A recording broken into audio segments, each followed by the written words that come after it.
Perkenalkan, saya dengan Sri Rahayu, mahasiswa Universitas Pertiwi, Fakultas Ekonomi dan Bisnis, Prodi Akuntansi dari kampus Karawang.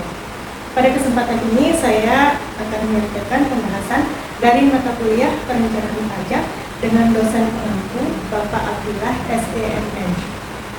Judul dari materi yang akan saya sampaikan yaitu mengenai efisiensi perencanaan pajak melalui pajak penghasilan atau PPh 21.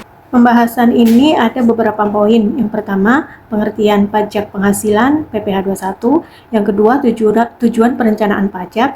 Yang ketiga, komponen dan metode penerapan pajak penghasilan 21.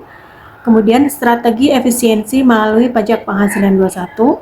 Kemudian, pemotongan pajak penghasilan 21 dengan TER. Apa pajak penghasilan 21? Di sini pajak penghasilan Pasal 21 atau PPh 21 merupakan pajak atas penghasilan karyawan, yaitu pajak atas penghasilan yang diterima oleh pegawai, tenaga ahli, atau pihak lain sehubungan dengan pekerjaan, jasa, ataupun kegiatan, baik berupa gaji, upah, honorarium, maupun pembayaran lain dengan nama apapun, contohnya seperti insentif, bonus, dan tunjangan hari raya. Terkait dengan pajak penghasilan 21 ini ada dasar hukumnya, yaitu yang pertama Undang-Undang Nomor 36 Tahun 2008 tentang pajak penghasilan. Kemudian PMK Nomor 58 garing PMK 03 2023 tentang tarif efektif rata-rata. Berikutnya PMK Nomor 168 Tahun 2023 tentang petunjuk pelaksanaan pemotongan pajak. Berikutnya tujuan dari perencanaan pajak. Beban pajak dapat menjadi komponen besar dalam biaya perusahaan, sehingga diperlukan perencanaan pajak yang efisien, yaitu dengan tujuan untuk mengoptimalkan beban pajak, meningkatkan arus kas, dan tetap patuh pada ketentuan perpajakan. Sedangkan tujuan perencanaan pajak pada pajak penghasilan PPh 21 di sini ada untuk menekan biaya pajak secara legal atau tax avoidance, kemudian memanfaatkan celah insentif dan ketentuan pajak, serta mengatur strategi penggajian agar efisiensi dan sesuai dengan peraturan. Komponen dan metode penerapan pajak penghasilan 21. Komponen dari pajak penghasilan 21 di sini ada gaji pokok, tunjangan tetap dan tidak tetap, lembur, bonus, tunjangan hari raya, dan iuran pensiun jika ada. Untuk pengurangannya sendiri di sini ada biaya jabatan, iuran pensiun, iuran BPJS baik BPJS Kesehatan maupun BPJS Ketenagakerjaan, dan penghasilan tidak kena pajak atau PTKP. Metode penerapan di sini ada 3 metode penerapan dalam perhitungan pemotongan pajak penghasilan 21. Yang pertama dengan metode gross, yang mana pajak penghasilan ditanggung oleh karyawan sehingga menjadi beban pajak ini menjadi tanggungan karyawan. Kemudian ada metode net. Di sini pajak ditanggung oleh perusahaan sehingga akan meningkatkan kesejahteraan karyawan. Karena tax home pay yang diterima karyawan di sini bersih, jadi tidak ada pengurangan beban pajak. Berikutnya metode gross up. Di sini perusahaan memberikan tunjangan pajak sebesar beban pajak yang telah diperhitungkan pada masa pajak tersebut. Nah, yang mana pajak ini akan menjadi biaya yang biasa diakui secara fiskalnya. Berikutnya ada strategi efisiensi melalui pajak penghasilan 21. Yang pertama, struktur penggajian yang efisien. Di sini dengan melakukan pemisihan komponen penghasilan tetap dan tidak tetap.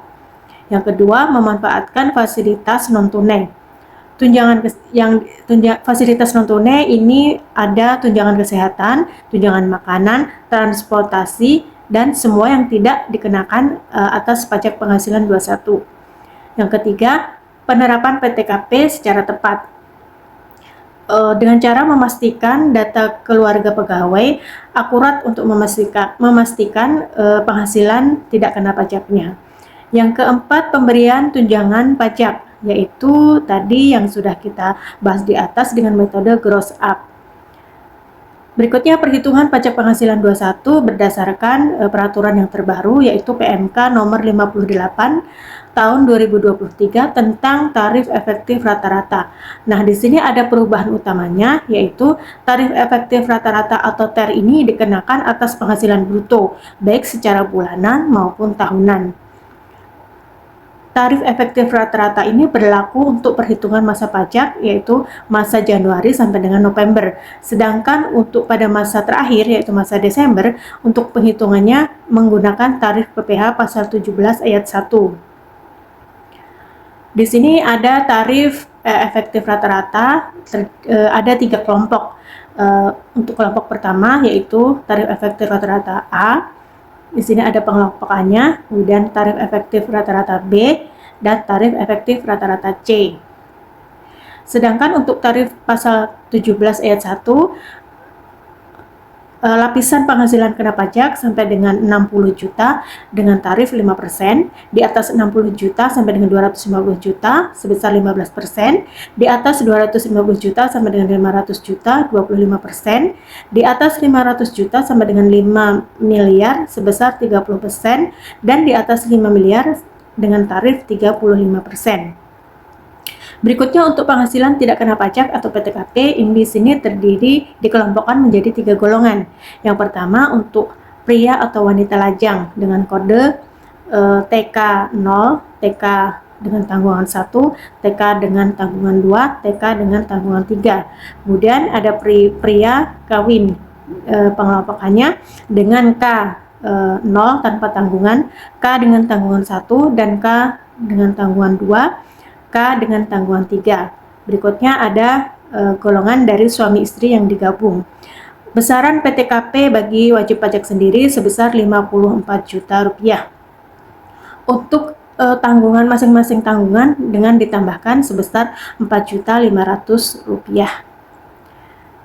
Nah, di sini ada slide tentang dari tabel tarif efektif rata-rata. Di sini dari mulai jenis TER-nya, TER A, B, dan C, kemudian range dari penghasilan bruto, dan tarif efektif rata-ratanya. Berikutnya, langkah-langkah perhitungan pemotongan PPh 21. Dengan adanya peraturan pemerintah yang terbaru, yaitu tentang tarif efektif rata-rata untuk pemotongan perhitungan pajak penghasilan 21, sehingga di sini yang pertama perlu dilakukan sosialisasi tentang pelaksanaan pemotongan PPh 21. Kemudian update PTKP karyawan, kemudian perhitungan pemotongan dengan dilakukan di Excel dengan menggunakan kertas kerja atau worksheet. Nah, di sini untuk perhitungan masa atau bulanannya.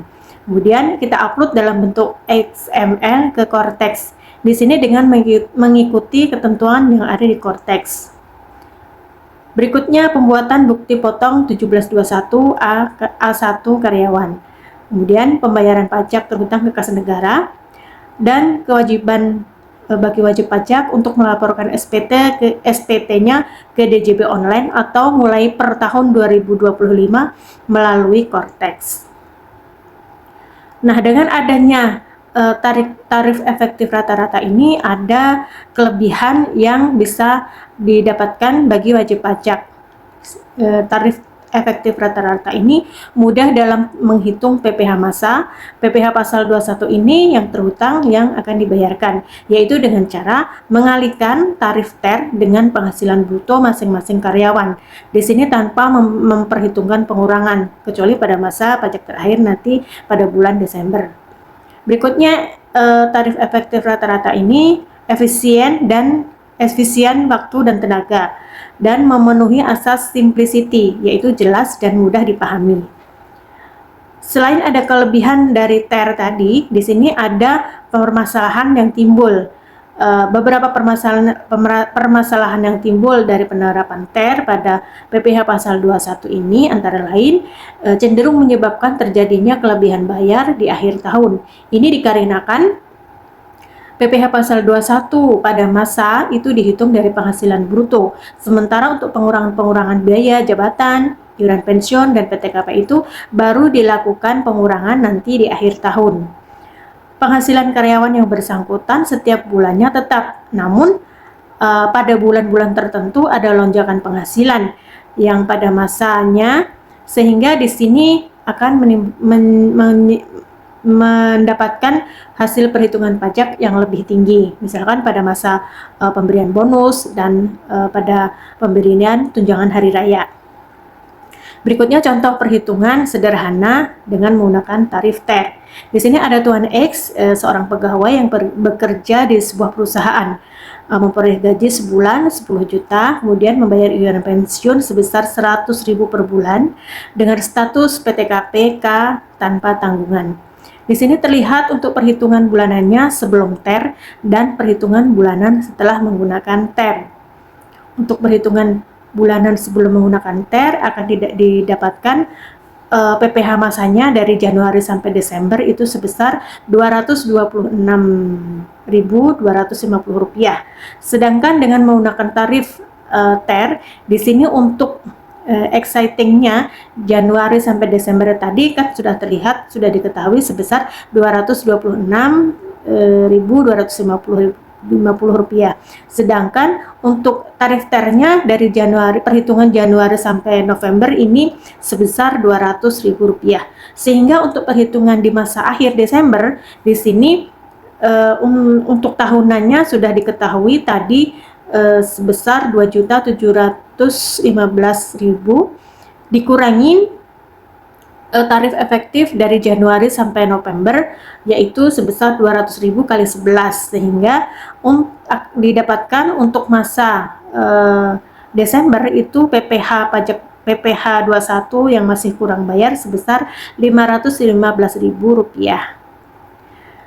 Berikutnya kesimpulan dan saran yang saya sampaikan. Untuk kesimpulan, bahwa efisiensi perencanaan pajak melalui PPh 21 dapat dicapai dengan strategi yaitu struktur pengajian dan menggunakan metode pemotongan yang tepat. Kemudian menerapkan metode gross up yang umumnya paling efisien banyak dipakai. Perencanaan pajak bukan hanya untuk menghindari pajak, tetapi untuk mengelola pajak secara optimal dan legal. Saran di sini ada beberapa, yaitu lakukan evaluasi berkala terhadap struktur penghasilan karyawan, update perkembangan regulasi dan perpajakan terbaru, gunakan software payroll untuk akurasi perhitungan. Demikian tadi pembahasan yang saya sampaikan, semoga bisa memberikan manfaat untuk kita semua. Terima kasih. Wassalamualaikum warahmatullahi wabarakatuh.